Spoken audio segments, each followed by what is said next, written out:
Yo, yo, yo, what's going on, people? Excalibur clock in. We just came out of, hey, yo, Anfield, man. You know what? Anfield is not a nice place to go, but today, it was quiet. Today, it was quiet. Before the game, you look at that lineup, and I thought to myself, Mikel Merino? How's Mikel Merino making it into this lineup? Has Mikel Merino played in the previous 2 game weeks? Nwaneri played. I'm pretty sure Nwaneri's played this season. But anyways, I looked at that lineup and I thought to myself, why is Merino starting ahead of Nwaneri, who just signed a what was that 5-year deal, right? That's what I was thinking to myself. That's who should be replacing Odegaard, is it not? When Odegaard's not in the team, not Merino. We don't even know what Merino's good at the moment, right? Central midfield, he does a job. He's not good. He's not great. Center forward, he does a job. He's not great. He's okay. He's decent, right? But you was kind of looking for something different at Anfield. You know what I mean? You wanted to go to Anfield and show that, okay, we don't have Saka, we don't have Odegaard, but we're gonna push. We're gonna try and get something from this. And then, what was that to say was, man, look, that was a boring game. That was, like, I seen someone say, what's Mikel Arteta's style of play? And I sat back and I thought, that's a good question, Mikel Arteta, what is your style of play? And I thought, right, if I was on EAFC, tactics, what kind of style of play would you say this is? This is slow. It's build up play. It's super slow. It's got no target, man. This is not Arsenal. I'm sorry, y'all. Like, y'all know how you watch these iconic teams. I want to say iconic. You watch these iconic teams that win the league without playing flashy football. Let me say Ferguson's Uniteds, Mourinho's Chelsea's, Marino's Inter Milan's, get the job done, nothing flashy, take the 3 points and go home, right? You don't mind that kind of play as long as when you go to your rivals, you go away to your rivals like this. You see, game week 1 we went to Old Trafford. I didn't mind the scrappiness. It was the first game of the season. We came away with the 1-0 win, right? Looked scrappy as hell. I didn't mind. We went there, we did a job, we got a result, we came out, right? Today, game week 3, you'd expect us to have some sort of cohesion at this point. Okay, we're missing Saka, we're missing Odegaard in our lineup, right? Fine. That's going to disrupt a little bit. But for the most part, you expect to have certain combinations going. Right? Noni started on the right.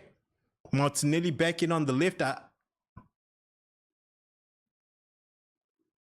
They say Martinelli has good games at Anfield against Liverpool, should I say? So I'm not even gonna ask why he started, why he didn't start last week. I just take it and I run with it. Merino in the midfield. And then you think to yourself, okay, clearly Arteta's plan is not to go in there and try and win. Because as soon as you put Merino in your midfield, bro, we know what Merino in the midfield means. It doesn't give you much going forward. It doesn't give you much going forward, right? You put Merino in your midfield, you're passive. You're passive, right? And then, and then, look at this. And then, what was it even 20 minutes into the game? Was it even 15 minutes into the game? Saliba down. I don't know if it's his knee, his hamstring, his calf. But he went up, came down. He couldn't carry on. All right. So now, game starts. You're already missing your left winger. You're already missing your midfielder, captain. And now, what? 10, 15 minutes into the game, you gotta bring in a center half. Fair, fine. It's not like we were doing anything amazing anyways for those first 10, 15 minutes. Right? So now, okay. Mosquera's in there. Merino's in there. Noni's in there. We start looking to see, okay, like, what are these boys actually doing? What's Arteta's plan? And 30 minutes into that game against Liverpool, I noticed one thing. That one thing was, you know what? Arteta's not coming here to win. I've seen people. I'm scrolling social media, you know, and I'm seeing people are like, oh, Arteta needs to make a change. This is boring. This is slow. Arteta needs to make a change. And for sure, it was boring. It was hella slow. Like, that was nasty. But I thought to myself, I'm seeing all this, and I thought to myself, you know what? Arteta's probably watching this thinking, we're not under threat. I wasn't surprised.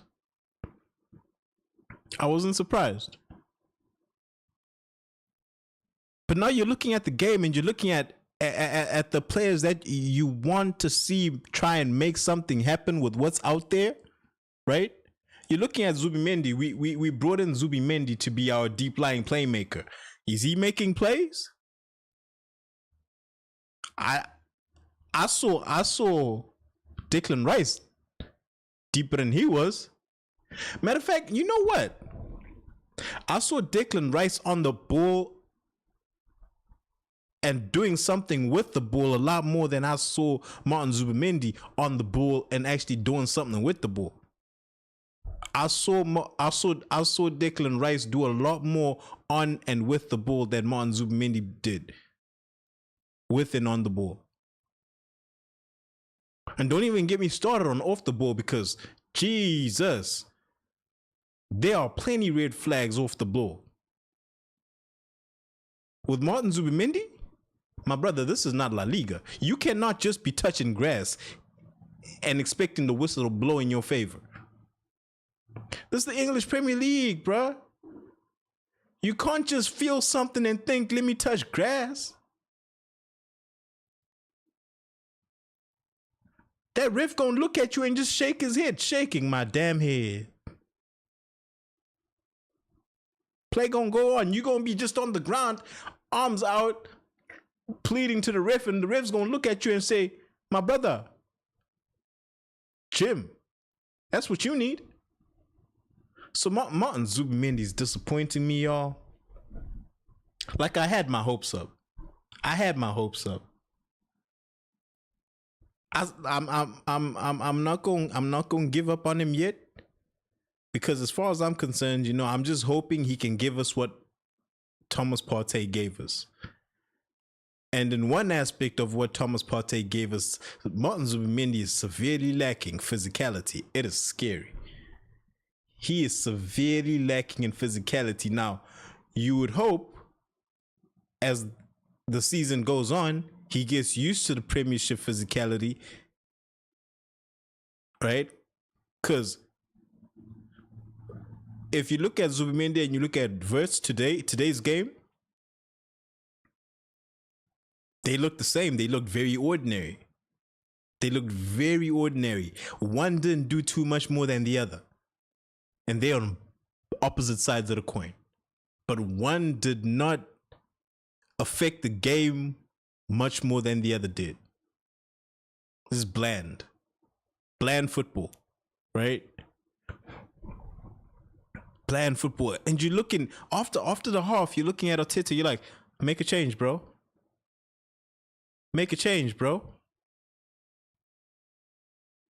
You begging for a change, and hey, it takes time for that change to come. And whilst you're begging for that change, you're looking at the build-up play that Arsenal is.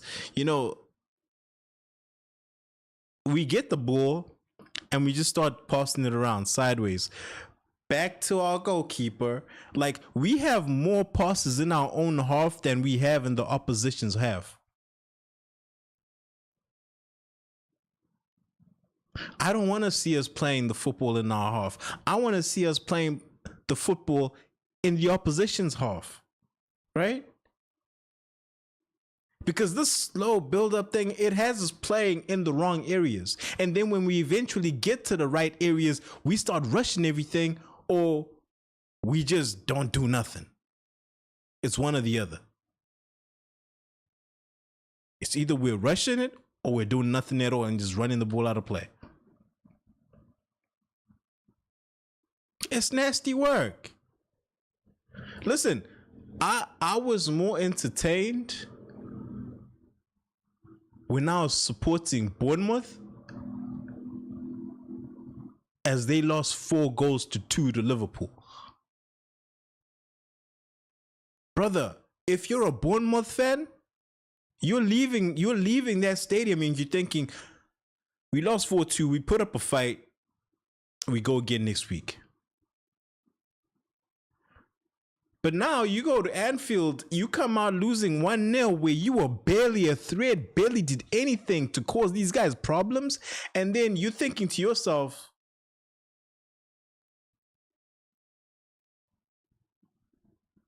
I would assume as a player, you're thinking to yourself, we could have done so much more different to affect that game into a different result. As a player, I know that's what I'd be thinking. If we had done this and this different, we could have affected that game in a major way. But we play this boring ass tentative football. Like,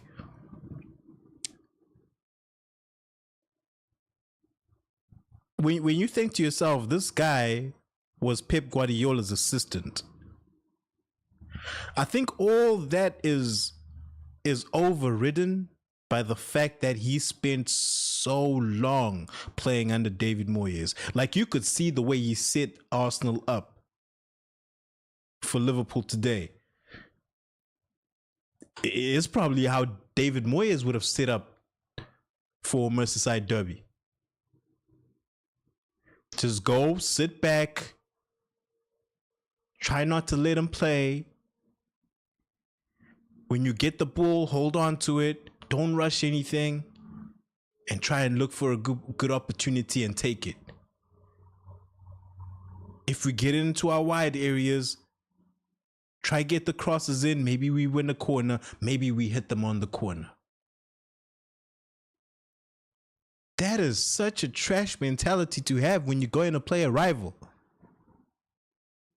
You're genuinely going to play the best team in your league, right?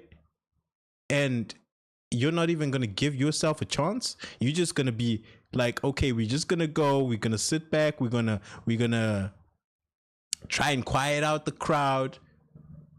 Don't let them score early. And try and hit them on the break at some point. Get a set piece and score at some point. Well, today they scored the set piece. Dominic Szoboszlai, hell of a shot. Right? Hell of a shot. Zubimendi didn't have a great game, and I'm thinking to myself, okay, you brought Martin Odegaard on, right? Brought Odegaard on for Merino. Brought, who was the other cat? Brought Odegaard on for Merino, right? Martinelli went out. Why?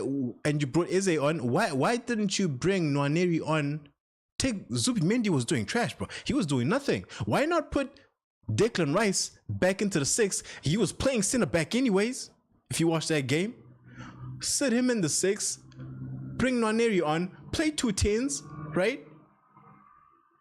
Play your 2 10s. Eze out wide. Eze out left. Nwaneri and Odegaard in the 10s.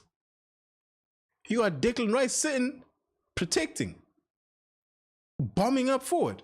You got Dauman cutting in from the left or right, whatever you want to call it, onto his left, right? But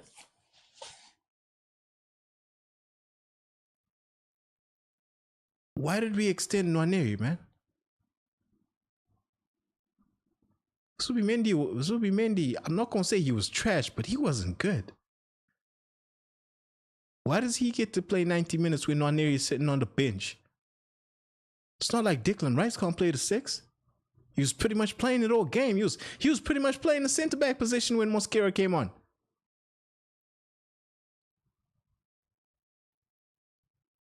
But we can't take Zubi on, bring Nwaneri on, and push Nwaneri into the 10 with and Odegaard into that 10 position. Play 2 10s. Eze and Dauman either side of them. And then at that point, we know Gyökeres is gonna get some service, because at this point we're not playing any 10s. Nobody. It's literally the back 4. Got the central midfield 3. The 6 and 2 8s, not 2 10s, 2 8s. Declan Rice is 8. Odegaard plays 8. Nwaneri was playing 8. And then from there, you got a huge ass hole in your central attacking area. A huge hole. It's a void in there. A black hole. Just sucking the life out of every game you play with that formation. Right? And then out wide, you got Noni, right? And Martinelli. But you got this vortex, this nothingness, this void right behind your center forward, but you expect your center forward to do something. What are we doing, Mikel Arteta, man? I didn't sign up for this style of football. I started supporting Arsenal. Man, I've been in this game 20 plus years.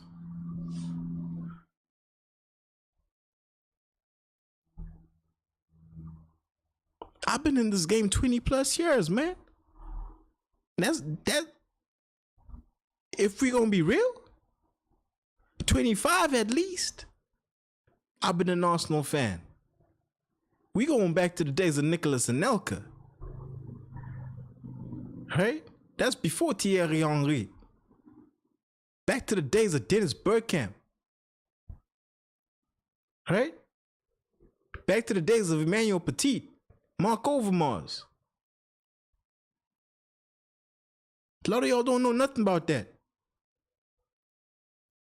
That's how I started supporting Arsenal. I ain't gonna lie to you. I was a Liverpool fan. My brother's a Liverpool fan. Before I knew Arsenal, when I started watching football, I was a Liverpool fan. I had never seen Arsenal before. And then one day, I was probably 7, 8 years old at that point. My brother was a Liverpool fan, so I seen Michael Owen, right? Patrick Berger, and I was like, damn, this what y'all doing? Michael Owen volleying balls in, Patrick Berger smashing them in from 30 yards out, looking like Szoboszlai. That when I see Szoboszlai, I think of Patrick Berger. Only Patrick Berger doesn't go and play it right back. I ain't gonna hold you. But that's what brought me to Arsenal. Now you got this fraud, this Arteta nigga,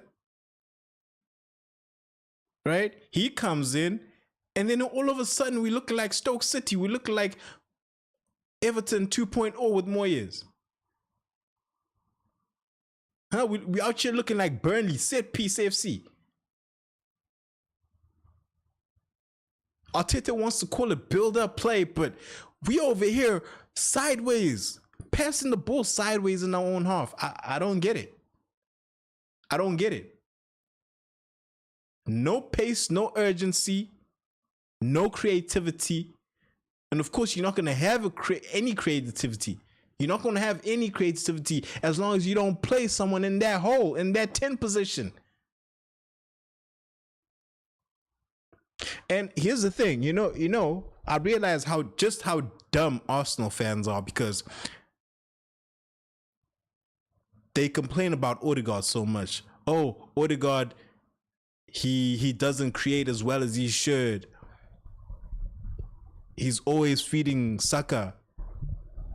He never drifts to the other side. Brother, have you seen the formation your manager's playing? Do you know football? For you to be making comments like that, do you actually watch football knowing what you're watching? Because if you actually knew what you're watching, if you actually knew the formation your manager is setting up, you would know that 4-3-3 would not allow Odegaard to go to the other end of the pitch and link up with Martinelli. That's why you see Declan Rice over there hugging touchline sometimes, because he's the one who's supposed to link up with Martinelli. Odegaard is playing the right 8. That's why he links up with Bukayo so much. Right? That's why you never see him in the 10 position, because he's being told you play the right 8. Not 10, the right 8. That's why you see him picking ball up from the center backs like a deep lying playmaker. So essentially we're playing 3 deep lying central midfielders, because they all like to pick the ball up deep. And this is the manager we're supposed to win something with. I don't know how. I don't know how you win with this.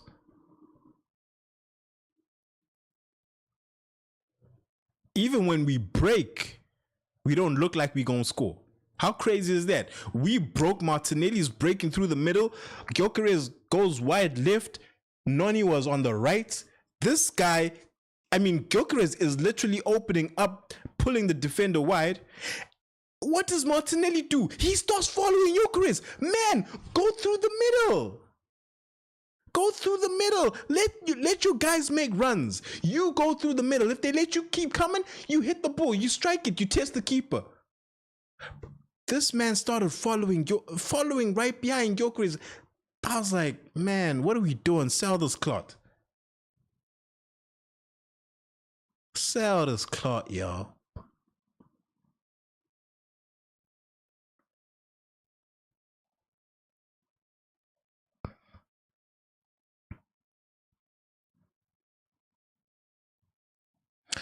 That's game week 3. 1-2, lost 1. 6 points out of 9. What are we? 3rd, 4th on the log? I know Liverpool's got 9 points. Obviously, they just beat us. That's 3 wins and 3 for them, right? I think Chelsea's got 7 points. Am I right or am I wrong? I think Tottenham's got 7 points. Am I right or am I wrong? Hell, we in 4th place. Am I right or am I wrong? Let me see this. What's the table looking like? What's the table looking? Let's see what's this table looking like. Oh, we in 3rd. We're in 3rd. Goal difference. All right. Liverpool 9 points. Chelsea 7 points. Arsenal 6 points alongside Chelsea and Everton. Whoa. Everton got 6 points? Sunderland got 6 points. Bournemouth got 6 points. United got 4. Forest got 4. Brighton got 4. Yo! Men's laughing at City, but they just one result away from us. We lose another game. We lose our next game and United win their next game. They go over us. Man, listen, Mikel, you gotta switch something up, man. You gotta show some bravery. It is clear you're on some David Moyes shit. That's not Arsenal, buddy. You can't be displaying such boring football, such boring build-up play. You've got the tools, but you're afraid to use them. You seem not to know how to use them.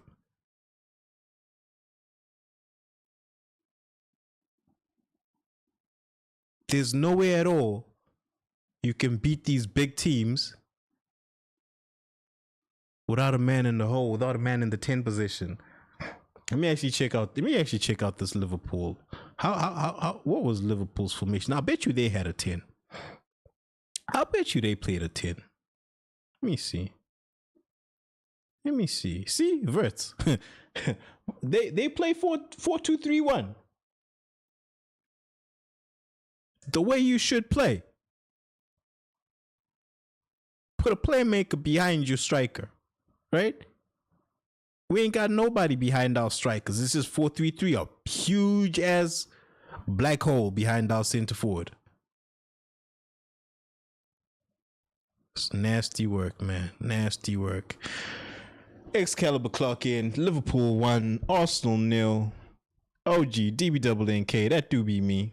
Done being nice. Now normal. Like, subscribe, leave us a comment, y'all. Let's grow this community. Listen, we just hope.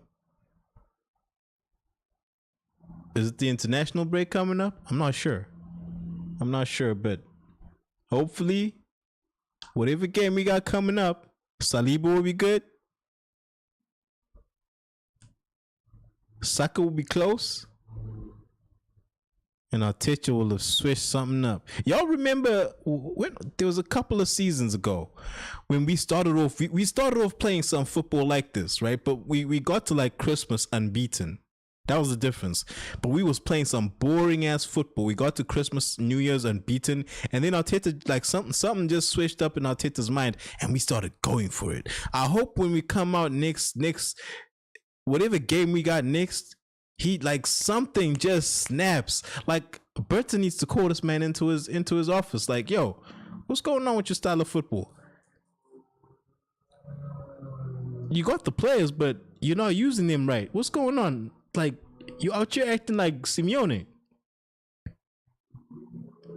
My friend, Atletico Madrid was balling on a budget, right? Simeone ain't have the budget you had. That's why he played the kind of football he played. You, my friend, you got the players. You got the budget. Act like it. Act like it. What is the scared stuff? You playing scared. Your football's unattractive. If you was a female, I'd be like, ooh, no. No, and I'm a polite dude. I don't talk to girls like that, but I'd be like, ew. No, homies, did you see that? She pulled up on me. Ew.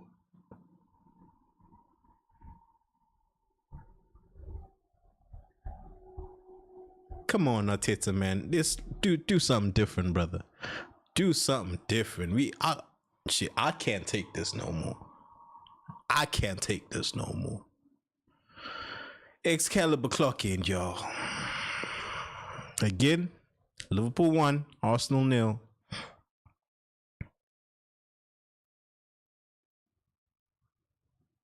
You know what the crazy thing is? End of the game, the Premier League app, it'll send you a notification of the full-time score and say vote for man of the match. I was thinking to myself, Liverpool ain't played great. We played nasty. I need to check who they gave man of the match for, because, jeez, you might as well just give it to the goal scorer, supposedly, because you pocketed Martinelli, took care of that right flank of his, right? Took care of Arsenal's left wing. Eze came on, couldn't get past him neither. Well, he did get past him once. That was nice, actually. He did get past him once. But besides that, he was never in any trouble. Just putting a banging ball into the top corner off the upright for the win. But when I seen that notification, I was like, who are they going to give? Apart, if it had finished 0-0, yo, Premier League can keep that man of the match, because I ain't see nothing from nobody. But the fact that Liverpool won, I like the only thing I can assume was like give him man of the match, because everybody else stank out the place. Both sides. Arteta's a clown. Jesus. What style of football is this? And you know, Noni actually had an advantage over Kirkis. Raya put a ball in over the top. Actually putting a ball in over the top. And Noni got a hold of the ball, attacked Kirkis, and almost got a shot off. We did that once, ball over the top. We didn't go back to it. Direct, it works. You almost score, but you don't go back to it. And then I'm seeing these corner kicks coming from the right hand side. Outswing is from Declan Rice, and I'm thinking, yo, Noni can't take a corner? We just gonna be outswinging corners now? That's not our thing. When did we practice these outswinging corners? All of a sudden, we're doing outswinging corners. All we ever do is in swingers. Declan Rice from the left, Odegaard from the right. In swinging corners. All of a sudden, Rice is taking corners from the right hand side. Outswingers. And we couldn't do nothing with one of them. Not a single one. Guys, let me get out of here. OG, DBNK. Like, comment, leave a subscription, y'all. Let's grow this community, please. Excalibur Clocky, and I love y'all, man. I'm falling out of love with Arsenal. But I was here when we were 8th, and I'm here now, so, hey. Let's see what happens, y'all. Peace, love, and happiness. One love.